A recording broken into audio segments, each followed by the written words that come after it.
Iran is scum and its leaders are sick and violent. President Trump's latest comments as he said the ceasefire between the US and Iran is over. Both countries have exchanged strikes, each accused the other of violating the memorandum of understanding signed last month. At the NATO summit in Turkey, Donald Trump was asked about the state of the ceasefire. This is what he said. Is the ceasefire done? Is the MOU dead? It's a very interesting question. To me, I think it's over. I don't want to deal with them anymore. They're scum. You know what scum is? They're scum. They're sick people.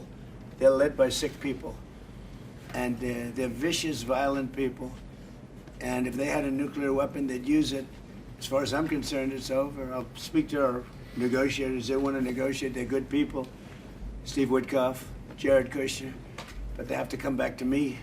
As far as I'm concerned, it's just a waste of time dealing with them. They're liars. We make a deal. And if I make a deal with him, we have a deal. And he goes out, he talks. We make a deal. Everyone's agreed. No nuclear weapon. We make a deal. They go outside, talk to the press. They say, we never even talked about it. There's something wrong with them. They're cuckoo. As far as I'm concerned, it's over. So are we done? Talks won't resume after we get through the funeral proceedings. What? Does this mean that talks with Iran will not resume? I don't care. They can talk, but I think they're wasting their time. They're a bunch of lying guys. I do my whole life. That's all I do is deals. My whole life that's how I became president. I guess that's a deal too, right? But I made a lot of money. I had a lot of great success, tremendous success. Everything I did, I was successful. And I deal with these guys, and I say this is from a different school. They're liars. They're cheats. They're sick people. They've hurt their people. They killed 54,000 people as of now that were protesting. You know, when people say, how come they haven't taken over? They can't take over because they're dead. They killed them. Nobody's going to take over. They have no guns, and the other side has machine guns. And they're killing them. The press doesn't report it. But they're bad people. They're bad people. And frankly, I don't want to waste my time with them. Now, I'll let our wonderful negotiators keep talking if they want, but I don't see it. Well, those comments from the president come after US Central Command said it fired at more than 80 Iranian targets overnight. Whoa. What these pictures show are blasts in the Iranian port city of Bandar Abbas. It's not clear what was being targeted, but you can see from those pictures the explosions and also flames. US forces say they did target 60 small boats used by the Islamic Revolutionary Guard Corps, releasing this footage of an undisclosed location. The American strikes came in response to attacks earlier in the week on 3 oil tankers in the Strait of Hormuz.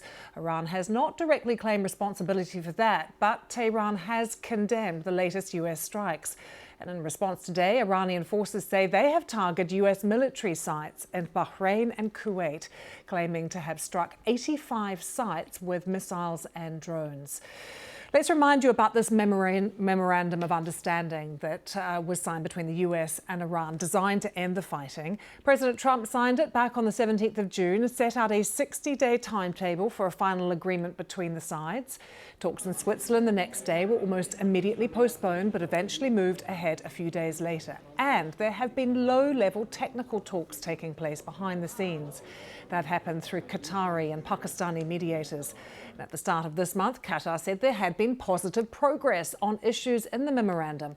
Both sides had agreed to continue discussions.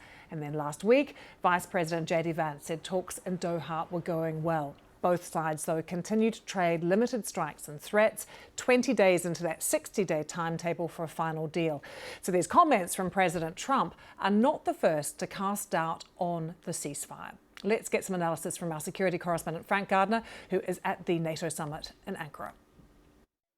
Mr. Trump does have a record of sometimes saying things and sometimes not necessarily always following through on them, but I think it's a pretty sobering moment, I think, because, and I'd done a piece for our live page saying, look, this doesn't have to be the end of the ceasefire. It's the biggest violation of it yet by both sides. And the thing is, you've got to remember that neither Iran nor the US want to go back to a full-scale war. But this was a flawed war and a flawed deal. It was incredibly fragile. It would be extraordinary if it had held. The only thing holding it together is that the two sides don't want to go back to a full war. With me is Paham Gawadi from BBC Persian. Any reaction so far from Iran after they are called scum, sick people, a country that is led by sick people? So we had one reaction from Iran's army's chief of staff, and he has said that if American troops land on our shores, we will make it hell for them, so there will be no way out for them. I don't think Donald Trump has referred to landing any troops there, but before he has mentioned that one of the options he's got is occupying one of the islands in Iran, that major oil export is taking place from there. But before that, they started exchanging fire, both Iranians and Americans. Iranians are saying they've targeted 85 targets, American targets in different countries. Bahrain and Kuwait, they say they've been targeted. So they are saying that we will respond heavily. But Iranian chief negotiator Mohammad Baqir Ghalibaf has tweeted, and he has said that he's accusing Americans of violating the memorandum of understanding, and he mentions several things. He says they have violated Iranian adjustments in the Strait of Hormuz, their persistent threats of further strikes, their reinstating of oil sanctions and attacks on southern Iran. He mentioned, and also he calls Israeli attacks in Lebanon. He says these are the things that are the reasons that Iranians are reacting. But the thing is that Iran wants to exert its control in the Strait of Hormuz.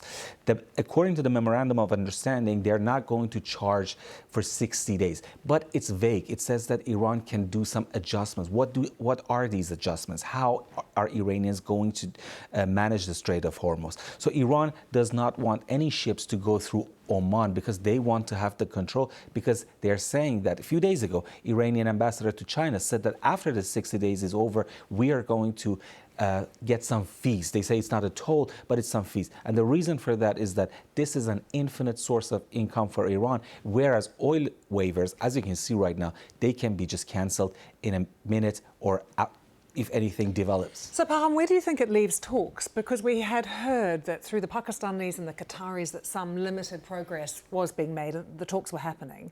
Will the Iranis just sort of put aside these latest comments from President Trump and continue talking, do you think? So what is clear is that the Iranian appetite for confrontation with the United States has increased tremendously if you compare it to the last year. They're not as scared anymore of shooting missiles at Israel. They're not as scared anymore at firing missiles at the U.S. bases in the region. Will it have consequences in the future that they don't see? Will it fire back at some point? We don't know that yet. But what we know for a fact is that Iranians, and when you listen to Iranian commanders and Iranian officials when they're talking, just one of them yesterday, one of the commanders said that he was talking to Iranian hardliners who don't want a deal with the United States. He said, don't worry about it. This deal is going to break down and we were going to have a war again. So it shows that, they're ready for a war at some point. Great to have you with us as always, Paham. Thank you. Well, what about the view in the Gulf after those fresh strikes from Iran on Bahrain and Kuwait? Let's speak to Mina Al-Arabi, editor-in-chief of The National,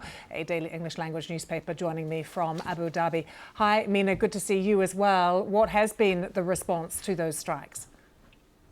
Hi, Lucy. The strikes, both the Iranian targeting of vessels and then the American strikes and then the Iranian strikes back on Kuwait and Bahrain, are all part of this very shaky ceasefire moment. And yet people felt that the ceasefire is still going to hold. President Trump's remarks from Ankara, where he's hosting the NATO, where he's attending the NATO summit, said that he's done. He is getting tired of the Iranians. And so there is concern that the ceasefire might be called off. The Gulf, certainly all countries of the Gulf, wants to make sure that the ceasefire holds, but that the Iranians do not continue to target vessels. As yesterday we had both a Qatari and a Saudi vessel get targeted. There's concerns that this becomes the new normal. So the mood here is, let's make sure the ceasefire holds. Let's get to the framework agreement, expanding to a full-time agreement, but that requires a real commitment from Iran. And there is a sense that Iran wants to continue to hold whatever it can over the Strait of Hormuz. And that is the concern. And so I think there's been a sense in the Gulf, it can't be a support of the ceasefire no matter what. It has to be a support of the ceasefire that is a serious ceasefire, and that the Iranians actually respect freedom of navigation in the Strait of Hormuz, which is important, incredibly important, as these talks continue. Mina, what role do Gulf states play in sort of negotiating this and keeping back channels open, keeping America happy, as well as having some line of communications with Tehran as well?